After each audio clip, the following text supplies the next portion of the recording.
Halo, perkenalkan nama saya Deddy Tanababan. Saya dari Fakultas Elektro, Prodi Telekomunikasi.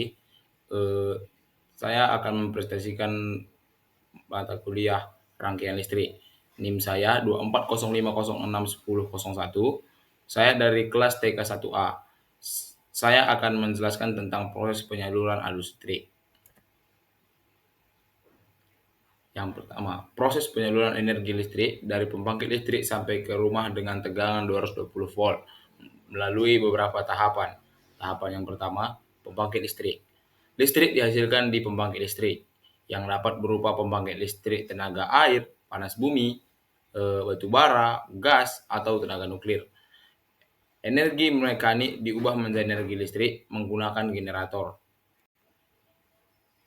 Tahapan yang kedua, transmisi.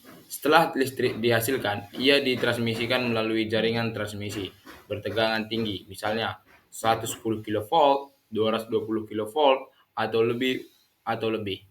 Untuk mengurangi kerugian energi selama perjalanan, jaringan transmisi ini terdiri dari saluran udara atau kabel bawah tanah yang menghubungkan pembangkit listrik dengan gardu induk. Yang ketiga, gardu induk. Di gardu induk, tegangan tinggi ini diturunkan menggunakan trafo atau transformator untuk disesuaikan dengan kebutuhan distribusi, biasanya ke level 20 kV atau 110 kV. Yang keempat, distribusi. Setelah diturunkan, listrik kemudian dialirkan ke jaringan distribusi yang lebih kecil. Jaringan ini mengantarkan listrik ke area yang lebih spesifik, seperti kota atau desa. Yang kelima, trafo distribusi. Sebelum sampai ke rumah-rumah, listrik akan melalui trafo distribusi untuk diturunkan ke tegangan yang lebih rendah, yaitu 220 volt atau 230 volt, tergantung standar lokal. Trafo ini biasanya terletak di dekat permukiman. Yang keenam, koneksi ke rumah-rumah. Dari trafo distribusi, kabel listrik akan mengalir ke rumah-rumah melalui jaringan kabel yang lebih kecil.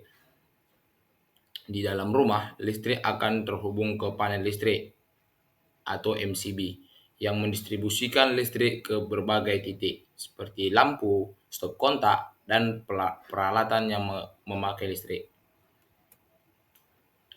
Yang terakhir yaitu penggunaan. Akhirnya listrik 220 volt dapat digunakan untuk berbagai kebutuhan sehari-hari di rumah seperti penerangan, peralatan dapur, dan perangkat-perangkat elektronik lainnya. Sekian yang dapat saya jelaskan tentang proses penyaluran air listrik dari sumber sampai ke rumah-rumah. Sekian dan terima kasih. Bye-bye.